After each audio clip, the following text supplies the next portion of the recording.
Hello everyone, कैसे हैं आप लोग। स्वागत है इस नए वीडियो में। तो इस वीडियो में हम कुछ पॉइंट्स बताने वाले हैं कि अगर आप 2027 के लिए ड्रॉप ले रहे हैं तो आपको कुछ पॉइंट्स है जो दिमाग में रखना पड़ेगा। ठीक है, इस वीडियो में हम 6 पॉइंट्स डिस्कस करेंगे। ये रहा 6 पॉइंट्स, देख लो। ठीक है, 6 पॉइंट डिस्कस करेंगे। ये पार्ट 1 रहेगा और पार्ट 2 जो है वो इसके बाद निकाल देंगे। अगर कोई भी प्रॉब्लम है, कोई भी क्वेश्चन है तो वो कमेंट्स में पूछ लेना।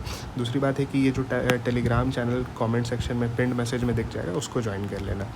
तो स्टार्ट करते हैं। ठीक है, तो पहला पॉइंट है कि देयर इज़ नो शॉर्टकट। तुम सोचते हो ना यार कि हम लास्ट के 2 महीना में पढ़ के निकाल लेंगे या हम कुछ शॉर्ट मेथड में पढ़ेंगे उससे हो जाएगा। तो सच बता रहे हैं, कोई शॉर्ट मेथड होता नहीं है इसके लिए। आपको कम्प्लीटली 1 साल देना पड़ेगा। तो क्या लिखा हुआ है, requires full dedication for a year. यानी अगर आप 1 साल अपना पूरा देते हैं तभी आपका नीट निकलेगा। अगर आप सोचिएगा कि हम बस शॉर्टकट मार ले, नहीं होगा। आपको 1 साल पूरा देना ही पड़ेगा। 7-8 घंटा डेली ज़रूरी है। ठीक है, ये नहीं कि 15 घंटा हम लोग सोचे कि हाँ एकदम स्टार्टिंग में मोटिवेशन है 15 घंटा पढ़ेंगे, तो वैसा नहीं होता है। दिन का 7-8 घंटा देना पूरा साल के लिए वो ज़्यादा इंपॉर्टेंट होता है एज़ कम्पेयर टू 15 घंटा देना। ठीक है, 1 हफ़्ता दोगे 15 घंटा, 15 घंटा 1 हफ़्ता दोगे, कितना ही टाइम होगा बताओ। 105 घंटा आता है। लेकिन अगर वही तुम 7-8 घंटा, इनफैक्ट अगर 6 घंटा भी 1 साल के लिए दोगे ना तुम, तो बहुत ज़्यादा अमाउंट ऑफ पढ़ाई हो जाएगा इतना टाइम में। तो तुमको ये चीज़ ध्यान में रखना है कि तुम्हारा डेली एफर्ट्स मैटर करता है। ऐसा नहीं है कि बस छोटा मोटा मार दिया, हो गया, शॉर्टकट निकाल दिया, कोई भी स्ट्रैटेजी काम नहीं आएगा। कंप्लीट मेहनत करना पड़ेगा अगर खासकर तुम्हारा बेसिक्स वीक है तो। दूसरा पॉइंट है कि कॉन्सेप्ट बिल्डिंग। आपको अपने कॉन्सेप्ट बिल्डिंग पे ध्यान देना है, क्योंकि जो पहला 5 से 6 महीना होता है ना, पहला 5 से 6 महीना होता है, उसमें आदमी सीखता है। वो एक लर्निंग फेज़ होता है, उसमें आपको सीखना पड़ेगा, कॉन्सेप्ट बिल्ड करना पड़ेगा। और उसके बाद जो है फिर हम लोग को और उसको रिफ़ाइन करना पड़ेगा, रिविज़न करना पड़ेगा, उसके बाद होगा। तो तुमको ऐसा नहीं है कि 10 एक आदमी है 10 रिसोर्सेज के पीछे भाग रहे, क्योंकि मतलब इंटरनेट पे देखोगे तो 100 रिसोर्सेज है, 100 तरह का वीडियो, 100 तरह का टेस्ट है, 100 तरह का क्वेश्चन पेपर है, सब कुछ है। लेकिन तुमको कोई एक चूज़ करना है। ठीक है, तुमको कोई एक चूज़ करना है और उसी को पकड़ के तुमको करते रहना है। तो एक रिसोर्सर चुनो, एक टीचर चुनो। ठीक है, क्योंकि टीचर्स बहुत है, तुमको एक टीचर चुनना है, उसी से स्टार्टिंग से लेके पूरा एंड तक पूरा तुमको मतलब ये कंप्लीट करते रहना है। तो इस चीज़ को तुम फॉलो करो। और हर चैप्टर जो होता है वो डिफरेंट होता है, ऐसा नहीं है। अब तुम मान लो जिस तरीके से तुम मॉलिक्यूलर बेसिस वाला चैप्टर पढ़ोगे बायो में, तुम वैसा मेथड से थोड़ी ना लिविंग वर्ल्ड जैसा चैप्टर पढ़ोगे। इसके अंदर कॉन्सेप्ट है, इसके अंदर तुमको रटना है, इसके अंदर बड़ा चैप्टर, ये दूसरा किस्म का डील करना होगा उसको। और ये जो लिविंग वर्ल्ड है इसको अलग तरीके से डील करेंगे। इसके अंदर छोटा है, इसके अंदर थोड़ा बहुत बस इन्फोज है, उसको याद कर लेना है। ज़्यादा इसमें टेंशन लेने की ज़रूरत नहीं है। हर चैप्टर का डील करने का जो तरीका होता है वो अलग होता है। और दूसरी बात है नोट्स बनाना। ठीक है, तो नोट्स कैसे बनाना है, तुम कोई भी टीचर से पढ़ो, चाहे तुम कोई भी लेक्चर देखो, तुम शॉर्ट लेक्चर देखो, लॉन्ग लेक्चर पूरा देखो, जो देखना है देखो, तुमको नोट्स उसका बनाना ज़रूरी है। नोट्स बनाना बहुत ज़रूरी है, क्योंकि तुम देख लिए तुम हवा में उड़ जाएगा। तुम ये वाला लेक्चर भी इनफैक्ट जो देख रहे हो ना, तुमको 2 घंटा बाद पूछेंगे क्या हम बताए थे, तुमको नहीं याद रहेगा। तो इनफैक्ट ये जो लेक्चर देख रहे हो इसका भी नोट बनाओ। अगर नोट्स नहीं बनाना तो टेलीग्राम पे मेरा ज्वाइन कर लो, वहाँ पे तुमको इसका PDF हम डाल देंगे। तो ये चीज़ ध्यान रखना। तो तुमको नोट्स बनाना बहुत ज़रूरी हो जाता है। दूसरा पॉइंट क्या है, दूसरा पॉइंट है कि क्वेश्चंस का जो वेटेज होता है ना वो ज़्यादा होता है। अगर तुम पढ़ाई करते हो तो उसके अंदर तुम लेक्चर देखते हो और क्वेश्चंस बनाते हो।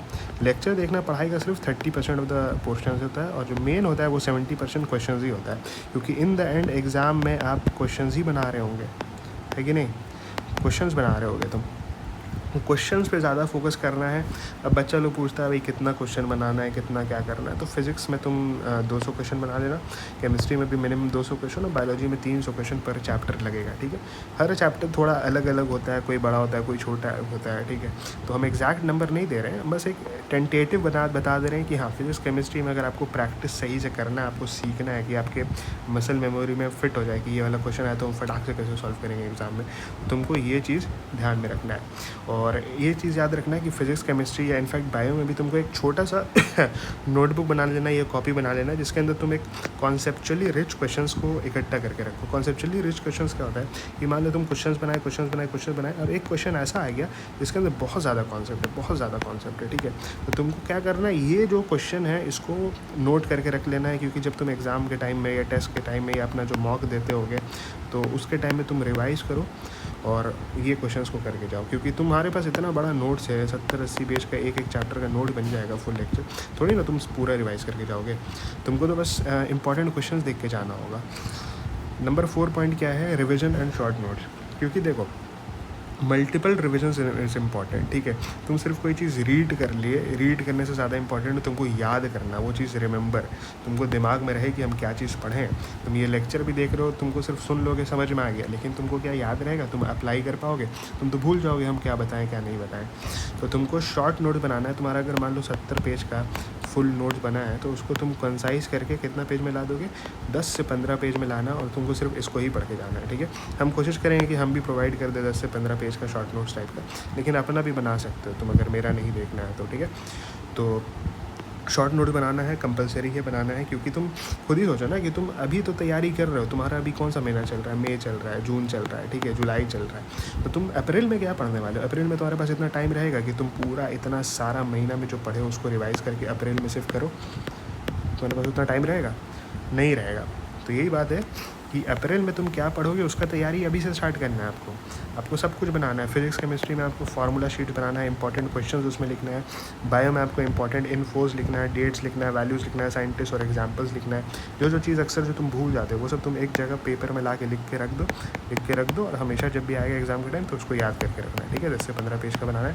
फिजिक्स केमिस्ट्री में हो सकता है 10 से 15 पेज का बने, बायो में हो सकता है छोटा बन जाए, या फिर अपने अकॉर्डिंग देख लेना क्या क्या बनता है, ठीक है। बाकी चीज़ हम आगे वीडियोज़ में सब कुछ क्लैरिफाई करते रहेंगे। कुछ भी क्वेश्चन होगा नीचे पूछना है। दूसरी बात है कि PYQs इतना इंपॉर्टेंट है ना, हम बता नहीं सकते हैं। हम अपने टीचर से पूछे कि सर हम क्या सॉल्व करें, हमको समझ नहीं आता। सर बोले कि तुम PYQ सॉल्व कर लो। वो हमको एक किताब दे दिए थे, उसके अंदर बहुत सारे एग्जाम्स का PYQ था। हम बोले सर PYQ तो सॉल्व कर लेंगे, लेकिन ऐसा हो सकता है कि बहुत सारा क्वेश्चन जो एग्ज़ाम में आया ही ना हो कभी, और कभी आया ही नहीं हो, फिर वो आ गया तो। सर बोले कि जो चीज़ नहीं आ रहा है ना तो वो जनरली नहीं आता है। यानी कि तुम्हारा ये सिलेबस मान लो कितना है, ये मान लो इसको डिवाइड कर लो, ये 20% सिलेबस है, ये 80% सिलेबस है, ठीक है। ये 20% ऑफ द सिलेबस से ही 80% क्वेश्चन आता है। ये जो 20% 80% जो छूट गया ना, इससे रेयरली 20% ही क्वेश्चन आता है। यानी ये जो इंपॉर्टेंट चीज़ है ना, इसको तुम इतना कर लो कि तुम्हारा 80% ऑफ द क्वेश्चन सिक्योर हो जाए। तो ये चीज़ ध्यान में रखना है। इसको परेटो रूल बोलते हैं, ठीक है, शायद कोई जानता होगा ये परेटो प्रिंसिपल, कि 80% ऑफ द क्वेश्चंस है, कॉन्सेप्ट्स है, फार्मूलाज है, वो PYQ से ही आता है। मेरा तो मानना है कि कम से कम 3 बार PYQ बना लो, ऐसा बना लो कि मेमोराइज़ कर लो, पूरा याद हो जाए, ठीक है। और क्योंकि अब पेपर थोड़ा टफ आने लगा है, तो मेरा मानना ये है कि JEE का PYQ की तरफ भी जाओ, क्योंकि पेपर जो है टफ आ रहा है। मेंस का PYQ तो कर लो, इतना सारा पेपर है मेंस का कि बहुत सारा PYQ मिल जाएगा, और अगर टाइम मिले तो एडवांस की तरफ भी थोड़ा सा रुक करना। तो ये चीज़ याद रखना, PYQ ज़रूरी होता है। पॉइंट नंबर 6 क्या है, ये सबसे ज़्यादा इंपॉर्टेंट पॉइंट है। अभी तो तुम लेक्चर देख रहे हो तो शायद तुम्हारे एग्ज़ाम में हो सकता है 10 महीना बचे, हो सकता है 8 महीना बचे, हो सकता है 7 महीना बचे, 6 महीना बचे, जितना भी महीना बचे। क्या अभी टाइम है? हाँ, एग्जैक्टली आपके पास टाइम है। इनफैक्ट जब तक आप एग्ज़ाम दे ना दें, एग्ज़ाम का 5 बजे तक आपके पास टाइम है। एग्ज़ाम तुमको बोलोगे कि 1 साल बचा है सर, टाइम है, हाँ टाइम है, पॉसिबल है, अभी भी पॉसिबल है। 6 महीना पॉसिबल है, 1 महीना में तब भी पॉसिबल है, 1 वीक है तब भी पॉसिबल है, 1 दिन भी बचा है ना आपके एग्ज़ाम में तब भी पॉसिबल है। तुम सोचोगे, बच्चा मेरे से पूछता है भैया 1 ही महीना बचा है एग्ज़ाम में, क्या करे कैसे करे समझ नहीं आ रहा है, और टेंशन लेता रहता है, भाई ये करना है वो करना है।